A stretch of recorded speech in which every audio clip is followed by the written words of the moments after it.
Okay, so this is from an anonymous question from the Youth Parent Facebook group, Youth Parent Soccer Life. And the question is, how do I raise the energy of my girls' U12 team? And so this could help, because if you raise the training intensity during practice, it's gonna go right into your games.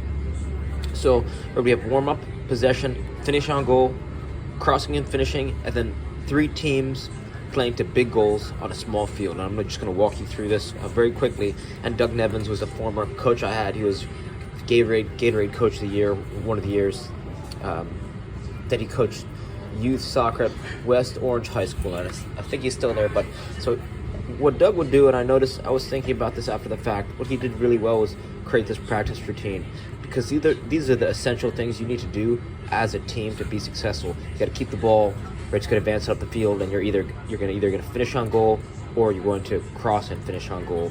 And so this 3-team game on a small field with big goals, I think this is the most important part.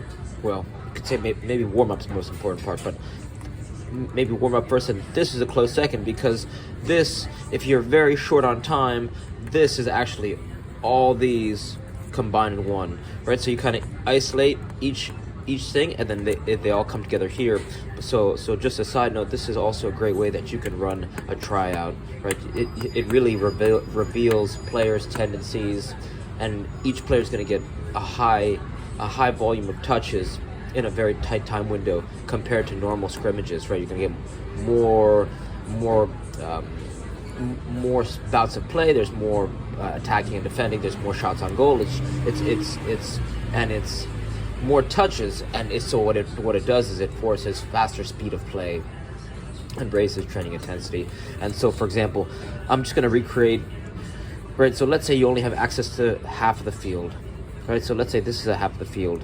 If you have one big goal here, you want to put the other goal, right, almost the length of the 18-yard box, right? So maybe 18 yards apart, but you got to use your best judgment, right? A goal should be being scored. If you do the, okay, so let's draw that's the goal, and then maybe you could do cones, cone line here, or you could use a natural boundary, but here, cone line there. If a goal isn't being scored, so you would have, right, so 3-team game on a small field, that means if you have 18 players, and you'd have 3 teams of 6, right? 3 teams of 6, and then maybe you could do sweeper keepers, or, right, if you have one keeper, then maybe one team you could do neutral players, right? So you could just mix and match so that you have 3 teams. And the reason you want 3 teams is because the team that sits out, you make them play as bumper players, right? So you'd have 1, 2, 3, 4, and then 5, 6 bumper players, and they'd be neutral players playing for whatever team's playing, right? So you would have one team, pennies, one team, one team blue pennies, and then the team on the outside, they'd be shirts, something like that. Okay, so that I wanted to show you that, because that's what you do if you have condensed time. But now let's walk through possession and finishing on goal and crossing and finishing. For possession, right, 2-team possession is kind of the standard. And when you're doing your possession game, you want to have it so where you want to do it on a tight field, right? Because if you make the field tight, let's say you have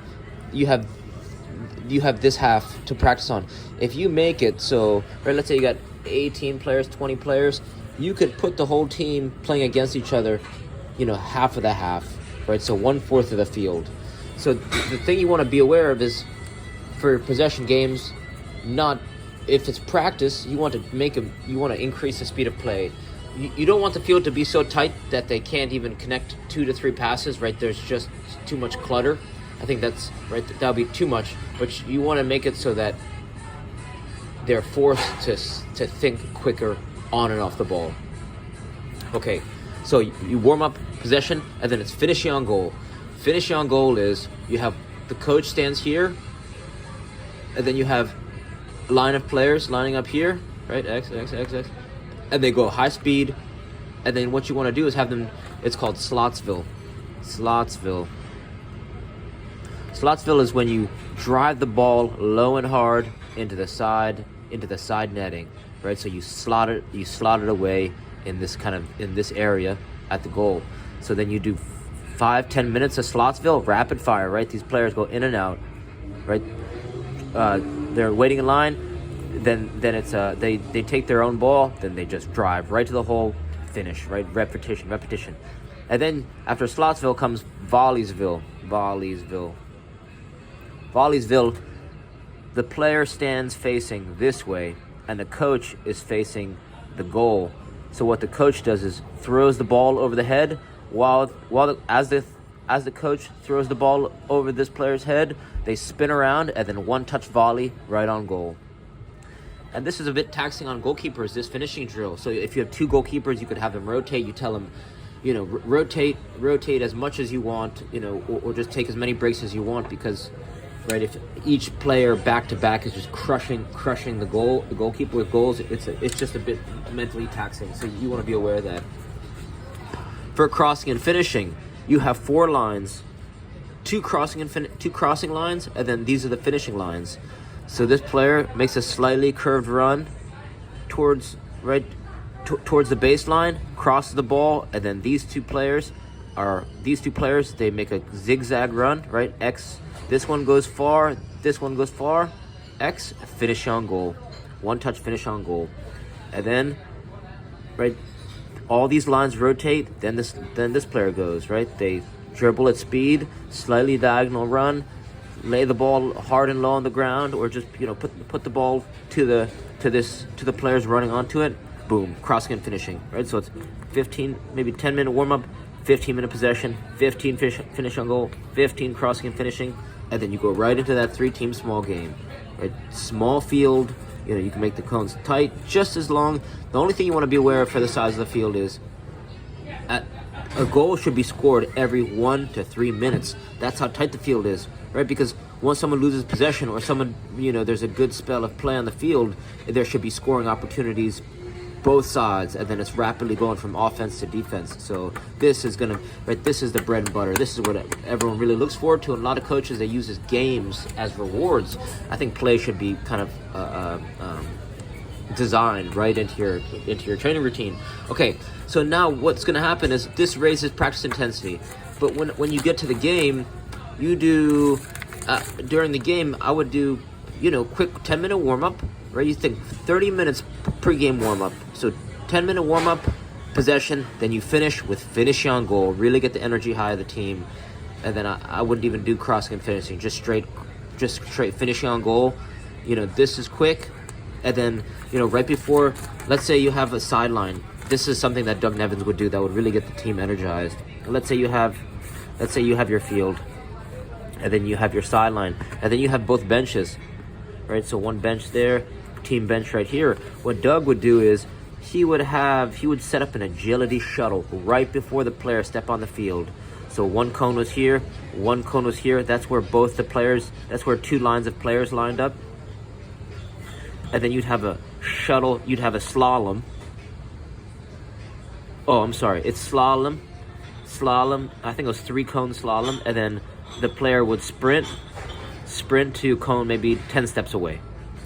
So Doug would be standing right here, and he'd have his hands in the air for high fives, and so he would say every time someone did a shuttle, every time each player hit the shuttle, right? They hit the slalom, and then quick, 5-10 yard sprint to the cone. Doug would be here, getting everyone juiced up to high fives to the players. So he'd be saying, "Yes, Tommy. Yes, Mark. Yes, Joseph."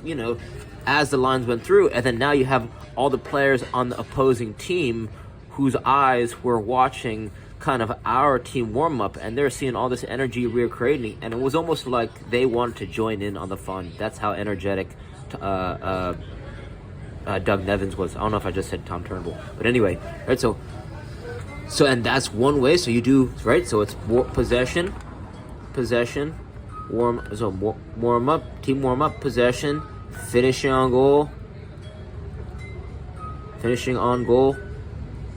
right? Couple Slotsville, couple Volleysville, and then boom, right into that agility shuttle, and then getting your team pumped up. And then I promise you that if you try this, I think it could really help. So reach out with any questions. 508-505-1180. All right, thanks.